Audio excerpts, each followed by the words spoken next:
Welcome, everyone, to the TinkerTribe podcast. I am your host, Greg Dowd, and tonight I have on returning guest Chris Walls from the Monkey's Wrench Makerspace. He is the founder. Chris, thank you for being with me tonight. Appreciate you being here. Oh, thanks for having me, Greg. Always a blast. Enjoy your program anyway. I appreciate it. I appreciate it, Chris. So, man, it's been a while since we talked online and had you on the show. So, yeah, what's been going on at the Monkey's Wrench since the last time that we talked? Oh my goodness. People. I think people is probably the biggest thing as we've gained membership over this past year. I'd say it has to be 10 months since we talked, maybe the last time through. So we've added several members who are active members. So they're developing like the wood shop space and the metal shop. We have a welding area that's really developed quite a bit as members have focused energy and time on that space. Uh, some CNC equipment has arrived, and while some of it is completed, some of the rest of it we're working on. So I'd just say people have showed up and they're making stuff. That's kind of the big thing. Yeah, man, and the since I've been involved in and started from when you pitched the idea that you were going to get this makerspace going, and I was totally on board because one of the big things for me in I guess I've always been a tinkerer myself and liked playing around with things. So when you said that you were gonna get this going, I was like super ready for it. And a lot of times, been working on projects and things on my own, and the ability to meet more like-minded people that are into that kind of thing is, I think, really important. And what I've experienced so far at the Makerspace has been that, like, finding other people that are doing cool stuff and then networking and getting to know some really cool people with a lot of interests in different areas and then also a lot of knowledge in different areas as well. Yeah, I think the creativity is the key. You have a lot of people who join a makerspace that are creative types. However, they tend to be problem solvers. So, and they've been solving problems for a while in many cases. So, if you come up with a problem and you've kind of tackled it from several different directions already, because you're a problem solver, and then all of a sudden these other people from different angles come at it, and it can be pretty amazing how a simple solution that you didn't come up with 5 minutes later you're like, man, I spent a week on that and he solved it in 5 minutes. So I do really enjoy that about maker spaces in general, especially the Monkey's Wrench. We focused on a lot of business owners in addition to retirees and engineers and whatnot. So you end up with a massive skill set on top of that, with the knowledge base that right now we're getting to be second to none here as far as maker spaces go in Huntsville, at least.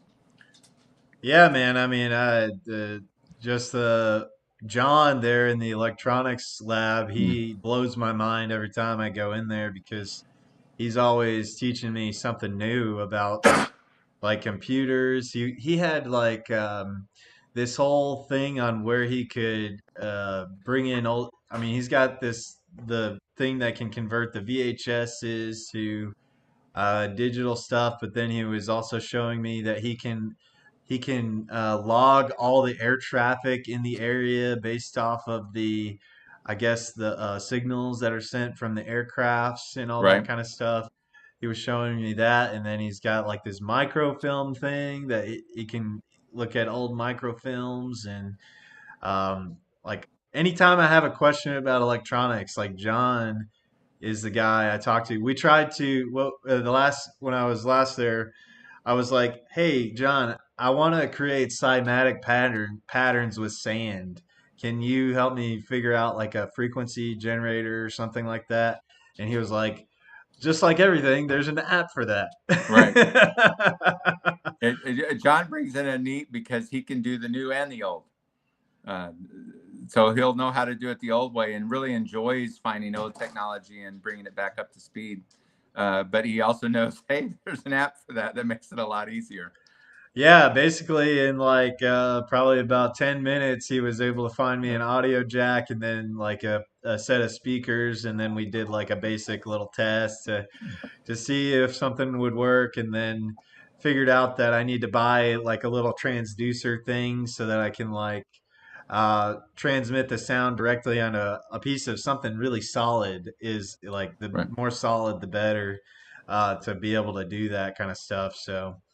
Uh, so yeah, there's like he's one example. The bike there's a bike co-op at the Makerspace that they help fix bikes for people in the community, and they're very active over there. And I think the last time I was talking to them at one of their meetings, I caught them before the meeting, and we were talking about maybe getting together and doing a e-bike build, and Yep. some of the folks in our local Freedom Cell group get together and we buy the kits, and then they have somebody with the expertise there that can help us do the installs. So uh, Yeah, they would love doing that. That's Hub's Co-op, local charity group. People give them bicycles and then they fix them and repair them. But yeah, one of their meetings that they do there is with the urban planning and the traffic safety group here in Huntsville.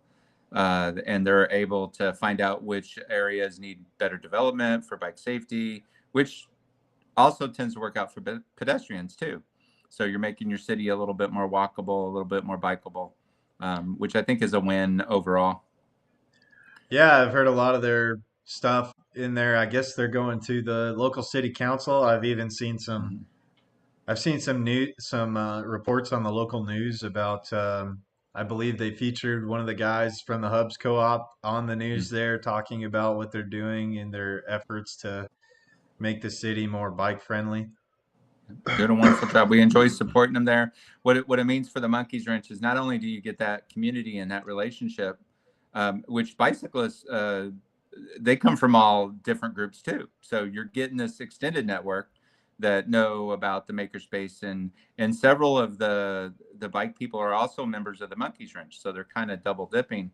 They use the bike shop, which members of the Monkeys Wrench could also use if they want to go in and work on bikes. Like a lot of our equipment, you just got to go on and make sure that you're signed off on that equipment, and then you can use it whenever you want. Um, yeah, I think it's a great program. They're getting ready to open up a showroom, so a lot of their bikes, as they complete them, will move out to there, and people can just come in and pick a bike. Wow, so that's how that works. That they just yeah. How do they select who gets bikes? Is it just anybody that comes in and maybe They're fills out an application or something like that, or Yeah, do they? they have an application form, but it's really it's more geared the bike to the person. So, for example, I'm probably not going to be mountain biking anymore in my life, so they're not Oh, going to okay. find me. They're going to ask, what do you plan on using the bike for? How tall are you? How big are you? What type of bike would that imply? You're just going to use it on the road. In my case, I just need to get around, a couple miles from the Monkey's Wrench, and I'm good. That gets me to all the places that I need to go. I'm probably not going to go on a 15-mile bike ride anytime soon. So if I wanted to do something like that, then I would probably need to get with them, and then they would find me a bigger and better bike for that purpose. And then depending on your age and capabilities, may change on your bike too. And they'll give you a lamp and a lock and anything else to go with it. It's a great program. Love Hope's Co-ops. They were one of the original founding members of the group, like yourself. Yeah, yeah, they're really great people. So yeah, becoming a member of the Makerspace.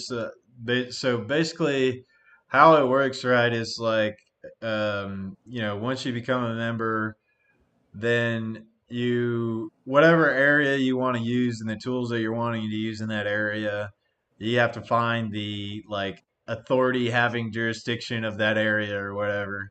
The person that is the, I guess, someone that can train you on the tools and the things that you need to know to use the tools in that area.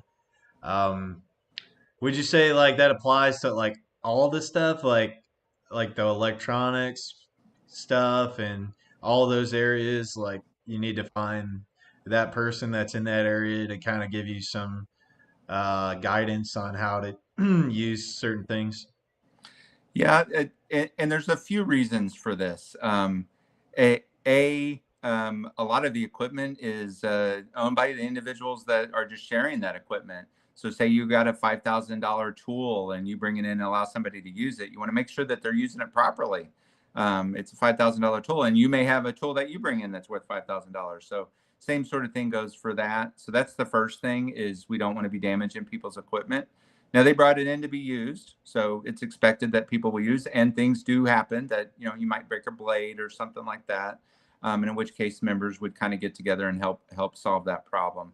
The dues cover a little bit as far as buying filament for the 3D printers and drill bits, but we also take donations for that sort of stuff. And if you know you're going to have a big project and you're going to burn through a bunch of stuff, then you probably would go buy a couple extra blades and filament and just leave them on site. We haven't got a formal process like a lot of the maker spaces do, where you just go in and buy what you need for the job. That's actually our plan for 2024. Is there'll be an app for that. You want to buy something, you can. As part of that app, though, we hit the second reason, is training on the equipment.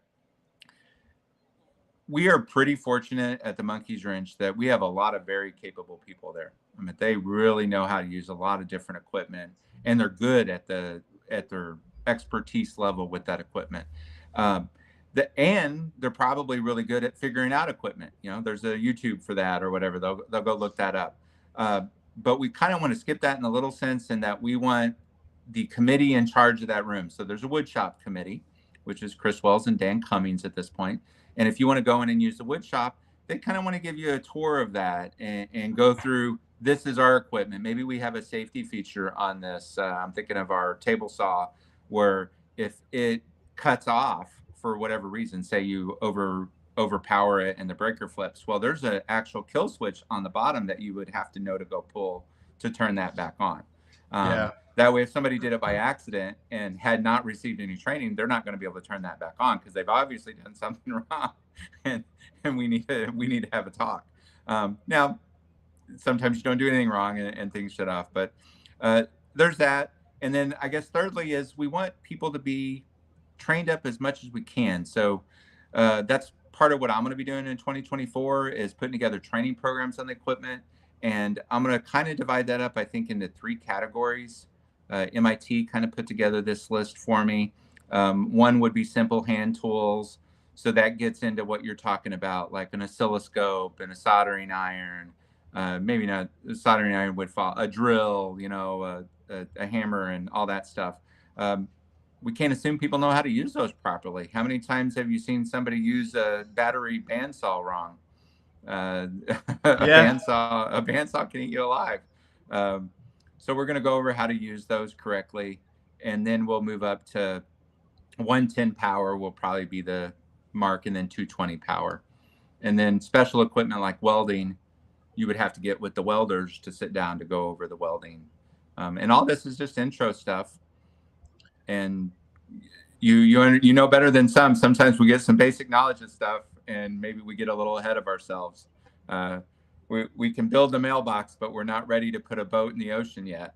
Well, that's what's so cool about the space too, is that you do have that knowledge from the different areas of expertise of the people that are there, and that if you have a project that you're working on, there's likely somebody there that, like, if it's outside of your realm of knowledge, that you can go and ask them questions and kind of pick their brain on how do you think I can solve this problem, kind of thing, Mm. and kind of brainstorm on being being able to solve a problem creatively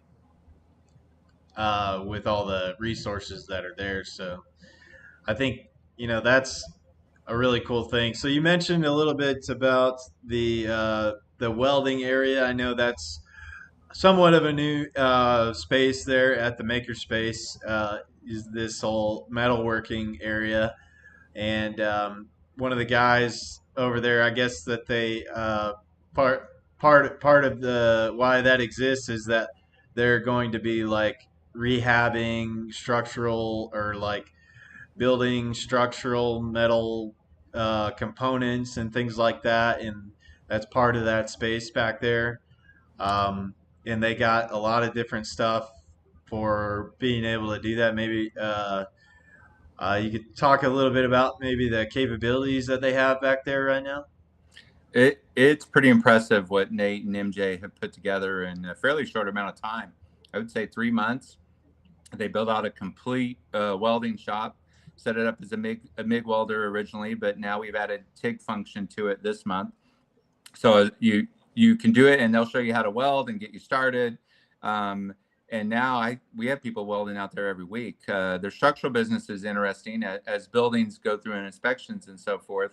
Maybe they got to get leveled off, and they will go in and build the beams. And each job they do is a custom build, so they got to go cut the beams. So you have the metal shop where they're cutting the beams to the length that they need for this specific job, and on this part of the footer, maybe the beams have to be different length. So it's a pretty fascinating project. Each time is kind of a little bit of custom. I mean, you're doing the same thing, but you can't just go build 10 beams and say, hey, that's going to work every time. And so that's where the welding comes in. So they build it, and then they got to put the welding together. We're also planning on using that for doing some of our custom cars that we're going to bring in and start modifying. That'll be happening. January will be the first truck being brought in to start using the welder to beef up the frames for that. Oh, really? Yeah. So that was one of the members, I believe, that I talked to. That he was it can't is his name Nate or is it Nick or So the person in charge of the garage will be Nick. Now Nick Nick? has been waiting for his home to appear for a few months now, and it will be there in January. So I guess we said we can come back to the office space that we're building out now. But once that's finished, then the garage goes in. We've already designed all the garage section in there. We'll have everything. We're going to pull in. My old truck's going to get pulled in, and we're going to turn it into the wrench. It'll be a custom chuck where we make the flatbed. We'll take the back of the bed off and we'll make it a flatbed. And then you're going to be able to bring in compartments for any jobs that you want to go do. So say you have a job out at a homestead, Greg, and you're going to need to do a build out. Well, you'll be able to grab the toolboxes you need for that job modularly, put them on this flatbed, and they'll secure to the flatbed, and then you'll be able to drive out to that job site. So it'd be a reconfigurable truck for whatever job you have in mind for it. Huh. That So that that's people. what the welding shop's going to help put together. Yeah. Oh, that the members could Yep. borrow or something. Exactly. It's the same truck we use to borrow to go get when people go to estate sales or auctions and they buy something that they want to rehab. It's that same truck. And then when we do that, we'll put the wrap on it that has the wrench and the monkey's wrench. And then if people have businesses that they want to have there, say maybe somebody with a really cool podcast and you want to get a logo on there, we can drop that on there as part of that. And it'd be a walking advertisement / utility truck Oh, that we'll wow. build at the space. The members will be building it with us. Oh, wow. So this is going to be kind of like the Jesse James Monster Garage in the Monkey's Ranch a little bit. It can be. I mean, one of the concepts we had with it is we have a 3D scanner in there now. So people have these old cars, and finding parts for these old cars is really hard nowadays. So they want to take a part off, 3D scan it, and then make a spare on site. So we'll That's be a able to do. Yeah, that's a cool idea. That is a really cool idea. Yeah, and that applies for a lot of equipment out on homesteads too. That you may have one, and you're like, well, I've kind of just put this together myself, but now maybe if I 3D scan it, we'll be able to throw it into the metal CNC, which we don't have yet, but we have one in the works. Once that back area finishes up, we'll be able to put one in there. Yeah, so maybe talk a little bit about the size of the makerspace because people hear about all these different things in the makerspace, and it's like maybe it might be difficult to figure or to think about the size of this place. But you were telling me that the Monkey's Wrench is one of the larger maker spaces in the country right now. Yeah, I mean, we're definitely in the top 10% for sure, if not the top 5%. I know a couple big ones that are 501c3s with lots of backings from charities and stuff. We are not set up as a 501c3. And as far as I know, we're one of the only ones set up the way we are. It's just shy of 10,000 feet, 10,000 square feet. Um, our metal shop garage area is probably about 3,000 square feet. The wood shop is a little under 3,000 square feet. We have a yard, which I would say maybe a half an acre. Yeah, yeah, it's Yeah, quite yeah, big. Yeah. yeah, which is where a certain aquaponics laboratory was set up for the year as we were perfecting that. Um, are we going to be moving that up to the wall and putting a greenhouse around it next year? Yeah, I have plans to do a lot more with that and to was talking with John about during the winter time figuring out how I can create some kind of thermal battery system so that I can demonstrate that you could do this outdoors during the winter time as well. Mm-hmm. uh, and then possibly putting a greenhouse around it as well. We were talking like um, that may not have to incorporate the entire thing. Like if I could have some kind of a sand battery thermal Yeah. heat exchanger and then do a hoop greenhouse over just the growing area, that might be sufficient enough. And then using an alternative fish like a koi fish because Mm. they're like super hardy to the cold.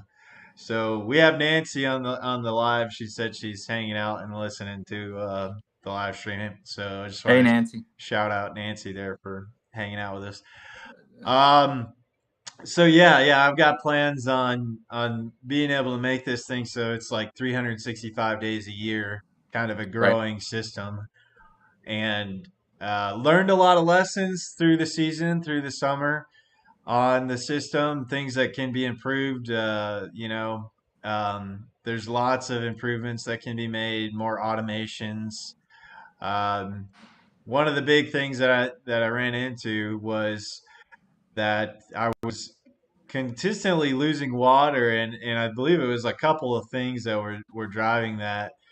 And one was the output from the filter tanks. Because I had so many plants in there, there were roots that were clogging the bell siphon, and they were also slowing the flow down coming from the filter tanks. Mm-hmm. And so I believe that was maybe causing some issues of overflow and loss of water in those places. Um, so I learned that, and then having an additional reserve tank of water that can automatically fill in when the sump tank is getting low through Mm-hmm. a float valve, like you would see, like in how they keep cattle their water troughs filled. A simple float valve like that, where the water level reaches a certain area, and it just cuts it off mechanically.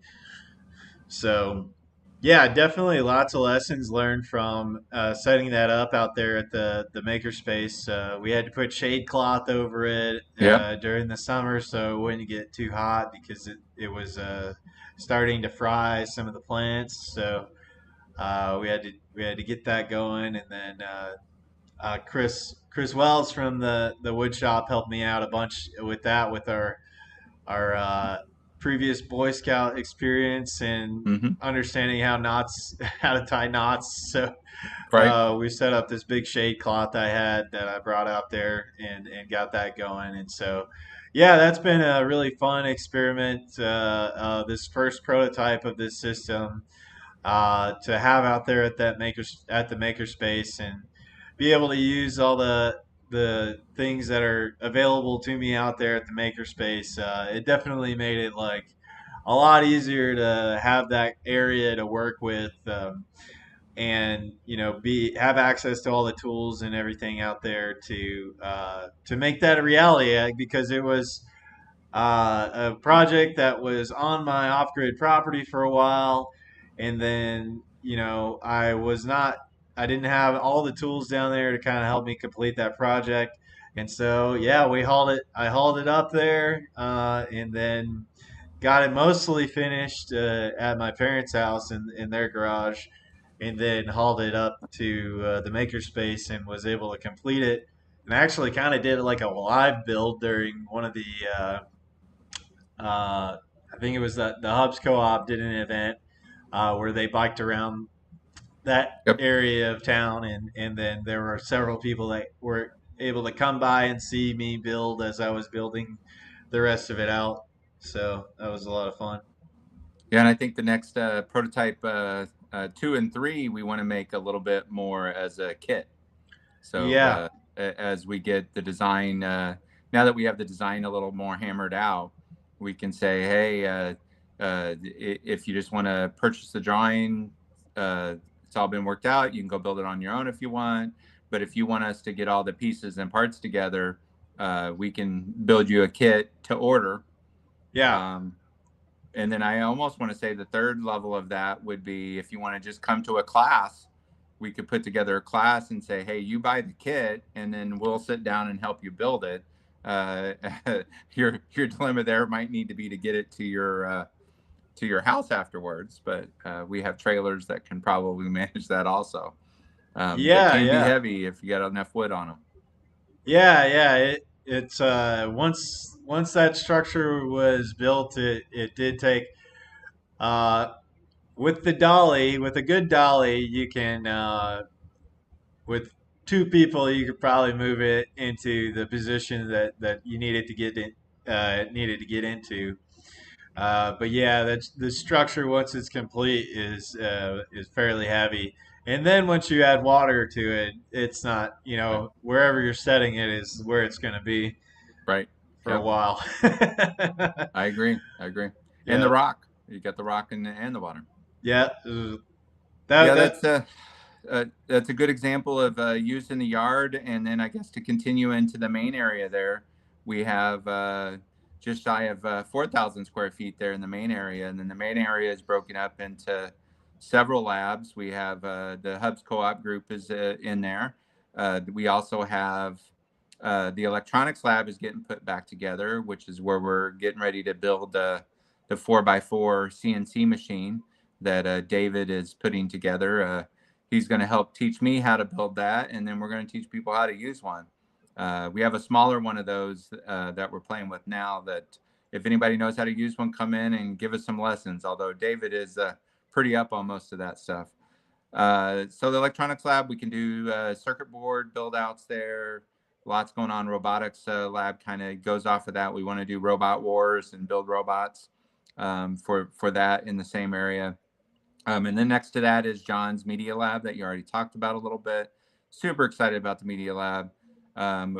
We can do music out of there too, recordings. It's kind of a poor man's studio. Yeah, you even Um, have like an old reel-to-reel player the well, last time I that's was in moving there. into the podcasting room. So the reel to reel and all of that audio equipment, I'm moving into, and it all works. It's all in excellent condition. Still in the original boxes from the 70s. And we're going to move all that stuff into the podcasting room this month. And then we're going to build out that podcasting room using that old audio equipment and probably even use some of those old reel to reels to play. I mean, we have 7 blank ones as of now. I'm looking forward to just learning how to use them. Oh yeah, yeah. When you showed us that last time we were there, that was super cool. So Nancy said that's a lot of what a makerspace is for, learning, right? Yep. Totally. That's why I have it. Is I had too many hobbies and not enough. The garage wasn't big enough, so we needed a bigger spot. Yeah, yeah. Yeah, me too, man. It's like that's a great way to get exposure to a bunch of different things. Like if you're interested in a lot of different areas, that yeah, having this makerspace is a really great thing, and to get involved, find your local makerspace Right. and get involved. Yeah, I mean, we have three decent ones here in Huntsville. I mean, we're just one of, I think, three main ones, but you also have the library has 3D printers and sewing machines, which I guess Nancy's online. She's very excited about her textile lab that is also in that main room there. I am very Um, excited about that as well, and learning from Nancy as well. Yeah. yeah, yeah, we have the industrial sewing machine. We have two more commercial sewing machines showing up this month. So that space is ready to roll once we get all of those book donations out of the way that we've been sorting through the last couple months. Um, the some of which won't will donate to the local library and move on, but some of them are how to manufacture stuff, and that's kind of neat stuff for us to have around. Have a little small kit at each area for that.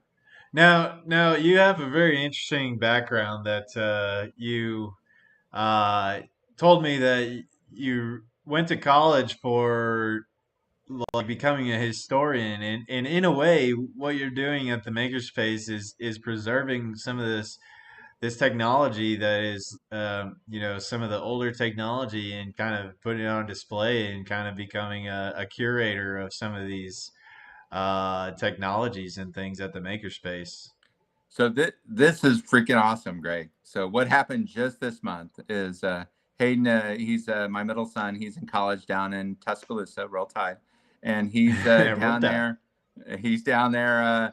Just got accepted. I believe he was accepted to do an internship as a at the museum to help put together displays.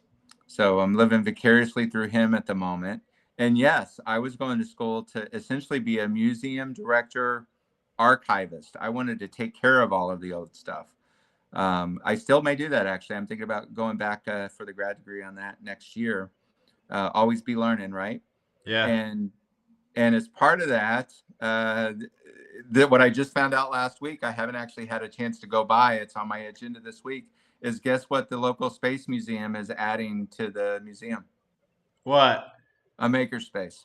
Oh, wow. So I mean, and they're trying to find somebody to help them put that together and whatnot. So somebody had said you need to go talk to the Monkeys Wrench and Chris, and Yeah. so I'm getting tied in with that meetup this week, and look forward. So I may get it kind of in a side angle, but at the end of the day, just uh, we're a firm believer here, like you touched on earlier. We the old ways still have some very very important uses. Knowing how to do things the old way, that still works. And we also want to teach the new way though too. So if you're getting into manufacturing of stuff, you've got to be able to use CNCs. Yep. So Yeah, that's yeah, and other, how are you going to get access to like some of the CNC equipment? Like, you got to put a pretty substantial capital investment into that, but like if you have access to it at a makerspace, then you can learn some of the ins and outs of CNC, and then like how does this CNC operate? Like maybe what am I looking for in a CNC machine? Is it similar to this? Like how can that work together? Nick Harden joined. Thanks for hanging out. He said it's a so setup, spelled SEW. Uh, and then Nancy said she's got a class going to kick off after the first of the year. Um, awesome. so Looking for yeah. Speaking of that, we have a homeschool class starting in January. That'll be on Fridays, and that's some software programming and some math, I believe. yeah, tell Um, us a little bit about that. There was at one point there was somebody teaching like a 3D printing class to like maybe some homeschool children or something like that. Yeah, so Mercy Wolverton does that. She's another one of our college students. Her mom's also a member. She does well. Jennifer's a force here in Huntsville when it comes to doing homeschooling, and a great advocate for the community. We're actually thinking about setting up a micro school system at the Monkey's Wrench to help a little bit with that. Again, we're an adult makerspace, so we want to make sure that people can come in and use the space and not worry about kids running underfoot. But at the same argument, we have that front area there where we could teach classes, And then as we need to go take a spot for 2 hours to go use the electronics lab, and then the kids go back and build robots for an hour. I mean, it is absolutely amazing to watch these kids put together a robot and get it to turn left and right and pick up stuff. And they do it within an hour of starting the class. Wow, yeah. Back in high school, I remember they started the robotics program, but it was right after. They may have started it like the year after I graduated my senior year, but if that was available during the time I was in school, I would have been all over that. Yeah, Yeah. and you learn so much doing that. I mean, you the guy from what the robotics competitions that I saw that they had marketing in there. They had like Mm-hmm. the development of the product. They had product development. Supply chain development is what Hayden did when he was part of that project. He was in charge of making sure the parts weren't obsolete, which is, engineering practices you're going to need it as an adult. Yeah, I mean it's such a great it's such a great program because it really is like teaching you how to solve problems is in real in a real world scenario because like you have a time limit, you have to try to you're meeting that time constraint and attempting to pull off a robot that can complete all the design challenges that are put in front of you. Yep. Uh, so yeah, it's a really cool thing. It's like even art is involved. You get like graphic design. They come up with their own logos and all that kind of stuff. There's actually a really good podcast that it escapes me at the moment, but one of the things about giving kids, and I would argue adults, projects is sometimes they can't solve it. They get it and they want to build a rocket that brings the egg up into the air, and then the egg has to parachute down without breaking it, right? But the rocket has to go up 100 feet or whatever the thing is. Well, they get in and they can't get the rocket high enough, and they get stumped. And what will they do? They will draw all over that rocket while they're thinking. It will become a piece of art. If it doesn't go up in the air, it's going to look good when they're done with it. Yeah. And I find that's true. Think about some meetings you sit through. Sometimes you're in a meeting and you're just sitting there doodling on the paperwork. And when you're done, you're sitting here going, wow, that's actually pretty good. I should practice a little bit more. But yeah, the creative side, I think, comes out on a lot of these projects. Chris Wells is excellent with that. Mercy's 3D class, she's going to start 2 more here for members, actually, although other people can attend over the Christmas holidays. And then, yeah, she's still in college, but every time she's in town for a week or two, she normally hosts a class. She brought in a real fancy 3D printer this past month in November. Oh, really? Which, well, she does a lot of these stormtrooper helmets or Mandalorian helmets. Oh, really?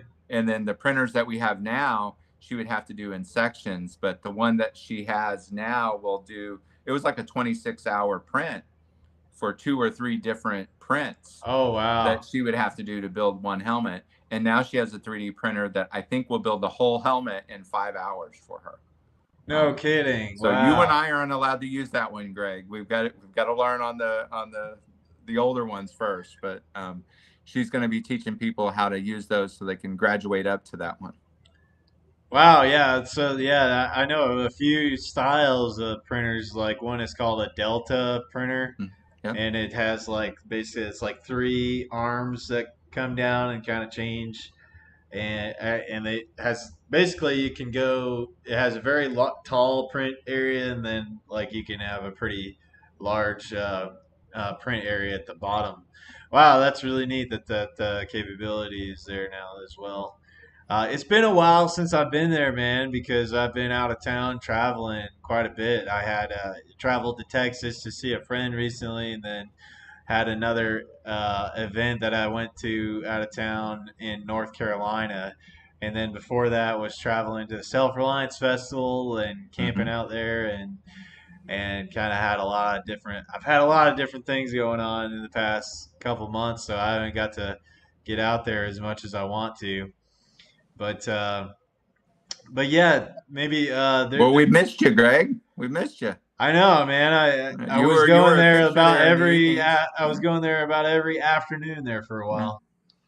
Um, but yeah, man, I planning to be there now that things my travels are pretty much done. To be there and be out there working on more stuff. Um, because I plan to be doing some custom artworks like once a month, releasing some custom artworks, and part of that is what me and John were talking about is doing some cymatic stuff. So yeah, I kind We'll of want go to into go. that. What's cymatic stuff? Enlighten me. Yes. So cymatics is like when different frequencies create shapes in Yep. um, that basically the output of different frequencies will create a physical shape on a surface of something when it's excited by that frequency. And so you go look up like cymatic patterns Yeah.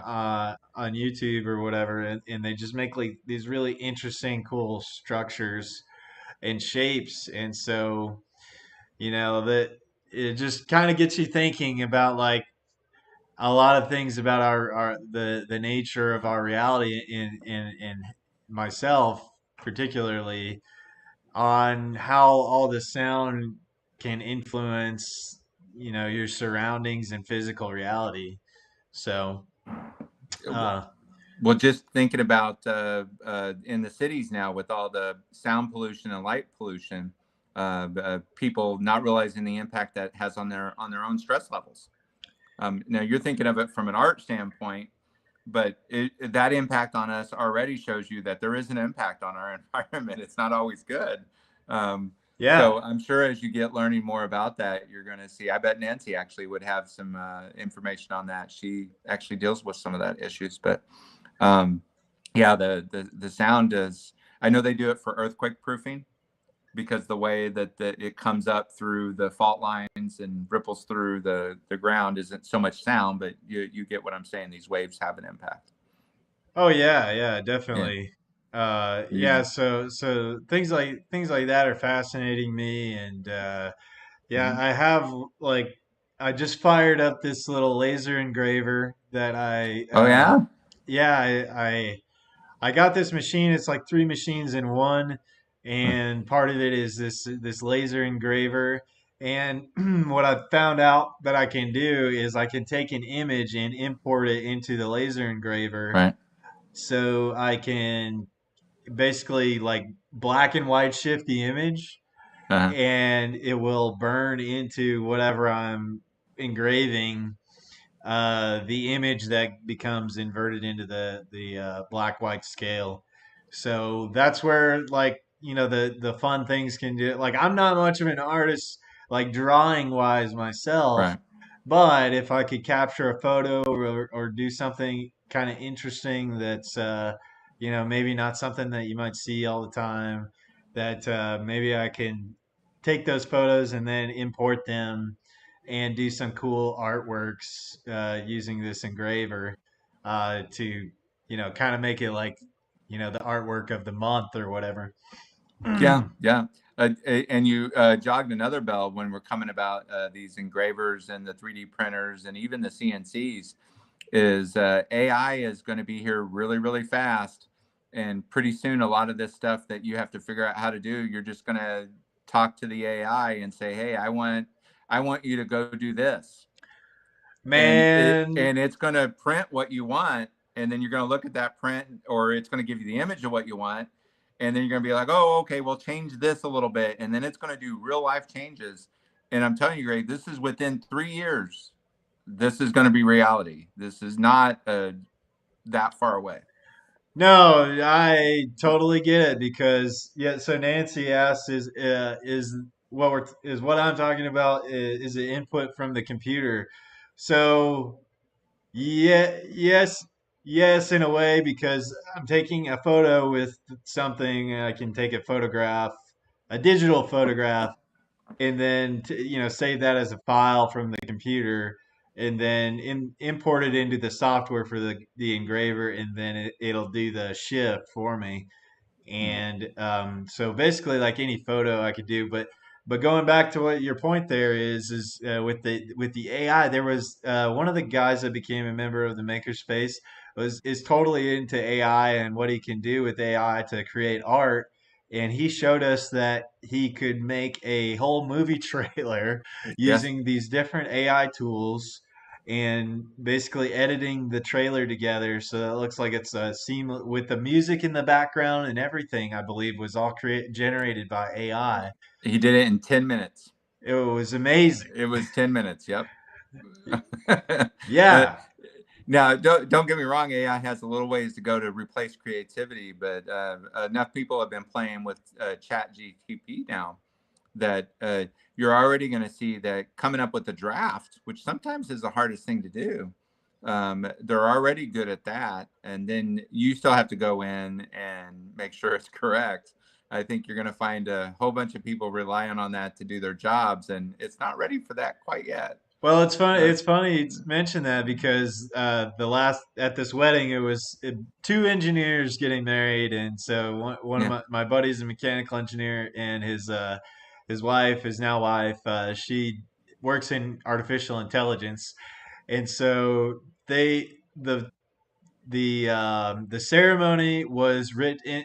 Uh, so the guy that what do they call them? The officiant or whatever of the sure. wedding.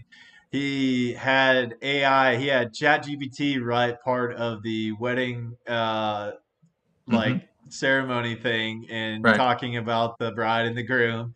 And then her sister at the wedding reception had her reception speech partially written in artificial with chat gpt as well. So people like even people in these types of events, human events are playing with it to do things now. So it's all only yeah, I'm very interested to see what the next few years brings with all that. And it kind of it's a little scary, but it's also like it can be used as a great tool. And I have heard just like the internet is like what we're doing right now on the internet. This would have been possible, in the early 2000s for us to be sitting here on a Yeah. live stream to, be getting possibly reaching like several thousand, it could possibly reach a lot of people.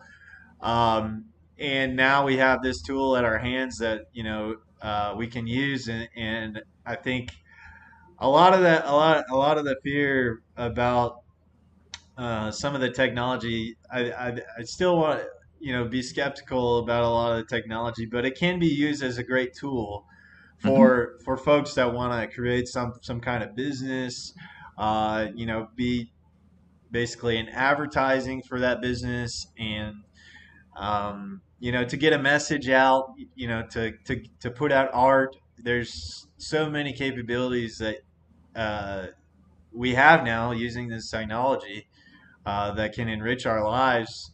But it is somewhat of a double-edged sword because we are somewhat giving up our privacy and our data by having access to it as well. So At least the better ones. I mean, we're going to start developing an AI learning program at the Monkey Ranch next year. We've already got it named, so it's going to be one of our little side projects.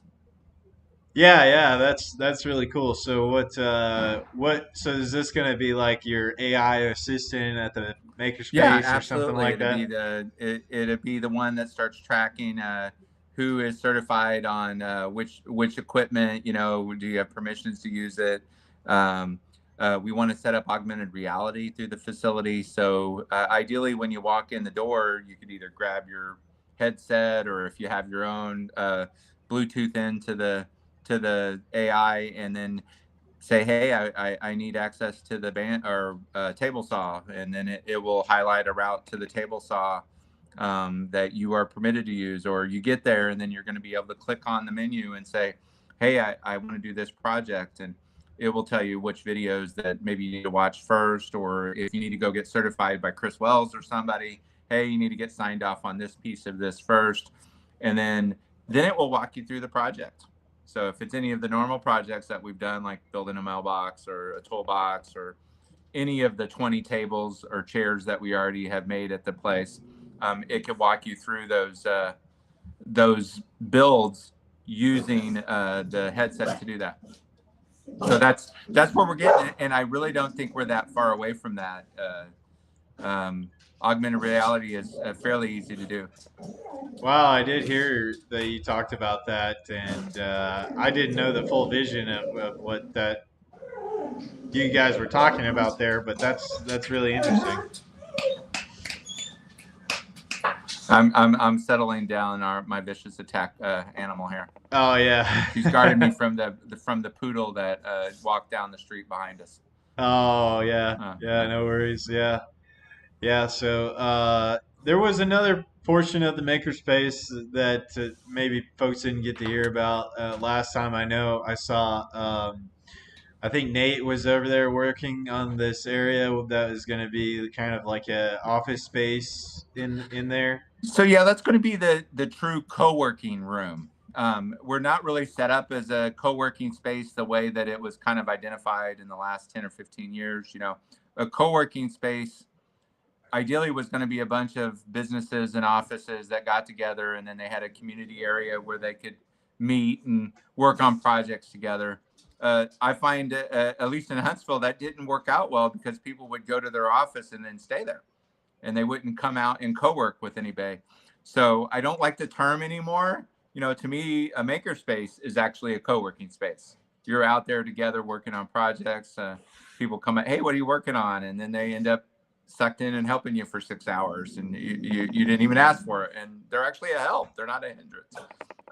So the co-working room will be 5 to 7 desks that business owners can actually rent those desks, and they have a permanent location there, and it's a shared area where they can work and collaborate together, be it all year long if they want to rent it for a year, or they can rent it by the month if they wanted to do that.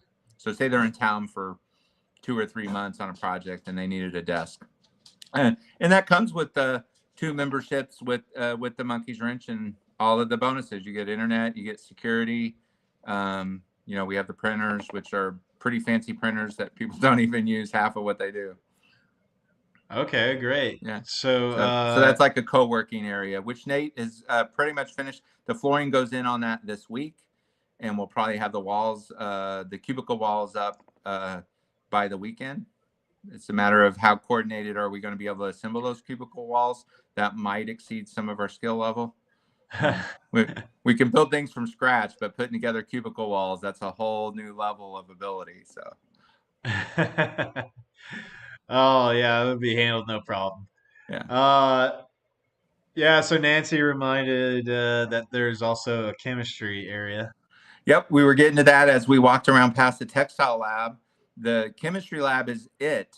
The only thing we're really doing with the chemistry lab at this moment, we have a portable chemistry table that has all of the normal things you would have, a hookup for gas and water and all that stuff. But we're really running our brewery class out of there at the moment. So every 2 weeks we do our microbrewery class, which thank you, Nancy, for mentioning, because that's going to be not this Wednesday, so next Wednesday. I believe that's December 13th. And we're actually going to do that meeting over at the Mad Malts Brewery, because in this edition, we're going to go over all the equipment you would need to do a home brewery lab. Okay. And we're going to do that for 2 reasons. A, if you already know how to brew at home and maybe you have some advanced questions, we'll have Dan is the brewer there at Mad Malts, and he's going to go over answering your questions, go over the pros and cons of different equipment, which normally means budget. You know, what is your budget for this? Is Right. what he's going. This is the easy budget. This is the next level. And then as also part of that, we're going to pick a beer for veterans. So military veterans. The Mad Malts Brewery wants to have a 2024 beer, and maybe some of those proceeds go to some local charity. We haven't quite worked that out, or maybe we get a sponsor. But they want veterans to come by to this brew class, learn a little bit about brewing, and then taste a beer and kind of pick a beer for 2024 and helping veterans. So Monkey's Wrench, I'm a veteran. We have several veterans that are a member there, and we always want to support our veterans here in Huntsville. Well, cool, man. That'll be a neat event, and I should be able to make that Yeah, it'd myself. be 5 o'clock. We're going to do it a little early. Mad Malts is they have a band that actually comes in, and they're actually going to delay that band so we can do this class. Oh, very cool. Very cool. Yeah, I was there at the first where everybody kind of got together and was sitting down talking about beer and different styles of beer, and then my goodness, man, the amount of information that his name's what is his name, Dan, Dan, yeah. that he has is it just blew my mind that he is so knowledgeable about the whole process, and then the whole idea of the different strains of yeast that you use to make the beer. That's like in that these guys have selected these strains for the ages, basically Right. through for the amount of time that humans have been making beer, and Yeah. and then you have Kind all of these really different expands strains. on our sourdough bread that we used to have in our kitchens. This is next level, having our beer yeast.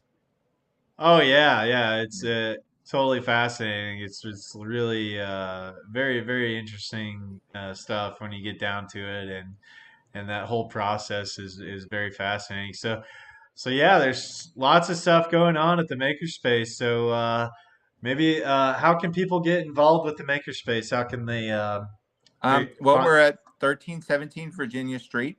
We're tucked in behind Virginia Boulevard, right? Virginia Boulevard. Yep. Yeah. Although I think there's only one Virginia, so you might have got there by accident. Okay. Um, Pretty easy to find as you come down Oakwood there. We're behind the B Train HVAC training facility, which is part of the same piece of property. And you can park in front or all around on the side. We have a whole parking lot on the side of the building that most people don't even know is there. They can park over there too. You can give me a call. My number is 256-468-8463. We have a website, themonkeyswrench.com, which I believe you have a link to down below somewhere. Yep, that's in the Facebook video page. description. Yep, a Facebook page. And really, our Discord channel is very active. And we do have a public section of that Discord channel that you can join and ask any questions you have there. And if I'm not on Discord, a member normally is, and you normally get an answer within a few minutes, if not immediately. So plenty of ways to find us. I do have a Twitter. Walls Chris, I think, is my Twitter. You can reach out to me that way too. Can we still call it Twitter? Yeah, we were debating on that in the beginning. Yeah, we'll still call it Twitter because, Yeah. yeah, it's We'll been draw a line in the rebranded, sand. but everybody in the know still calls it Twitter, in my opinion. Yeah, yeah, yeah. So, but we would love for you to come by. I'm not by there that much this week. Just a vehicle. We're working on a vehicle, but I am normally there, or a member is normally there, and we could always coordinate a tour if you wanted to come by and look at the facility. You can. The website covers a lot of it. The website gets a makeover over the holidays here as we set up for the podcasting channel, and we'll update what's happened over the year. It's going to be pretty funny as we see those pictures from 10 months ago that are on the website now, and we update them, and how crazy the different workshops have evolved over the last 10 months.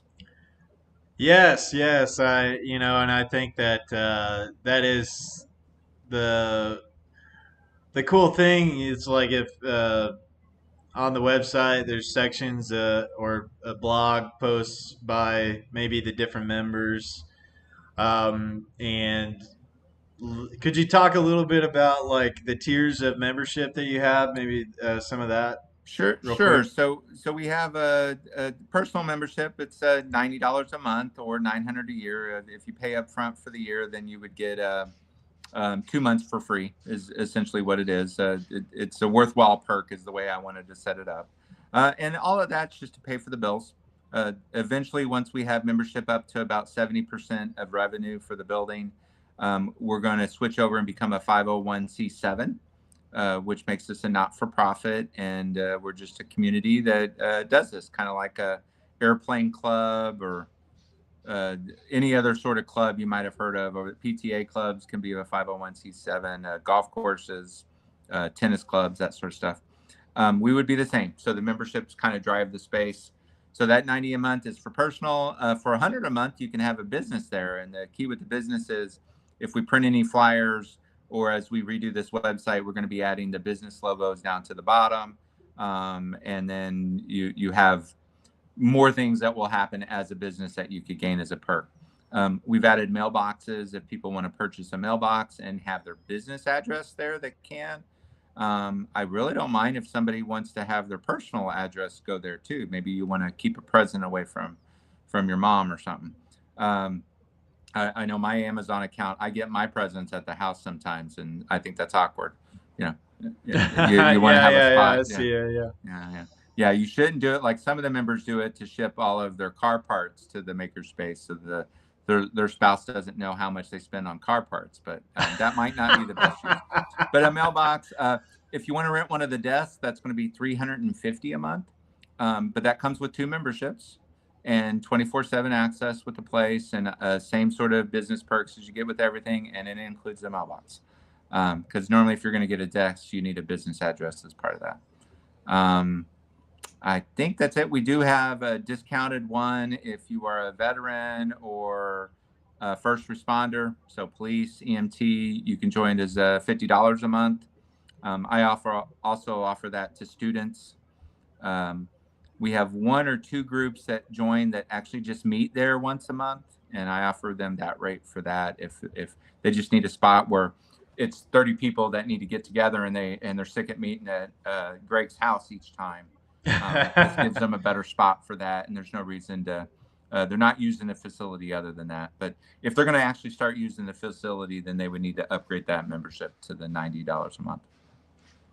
Okay, great. Yeah. Yeah, and is there other ways that people can support if they want to make a one-time donation or something like that? Absolutely. On that same area for the memberships, there is a donations tab.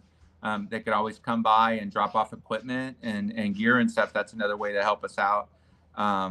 Especially if you have somebody with a craftsman style equipment. We love getting that stuff in. If we end up getting the extra, we would clean it all up and give it away to some young person that needs a new kit. So it's not anything we're really scoping to take advantage of. But donations over Christmas is really appreciated. We're still a little bit behind on getting the place up. A membership increases 2 or 3 people a month, but yeah, any bit of help is a help, and we're just trying to keep that knowledge flowing and increase makers in the community. Well, excellent, Chris. Thank you so much for joining me tonight. Uh, would you mind hanging around a little bit after we close out and close the podcast up real quick, and then would you mind hanging out for a little bit after that? Absolutely. All Thank you right. so much for having me. Well, thank you so much, Chris. I really appreciate you coming on tonight and joining me and talking more about the makerspace. I think everybody out there, y'all go to themonkeyswrench.com, see what they have available. If you're interested in becoming a member, please reach out to Chris. We'll make sure that I'll have all the ways that you can contact him in the video description. Share this video around if you think that anybody might be interested in joining the Makerspace if they're in the Huntsville, Alabama area, and getting involved. There's lots of great stuff going on there. So yeah, thank you guys, and really appreciate everybody that was listening in. Nancy and Nick, thank you for tuning in and your feedback and your comments during the live stream tonight. So. We'll see you guys on the next one.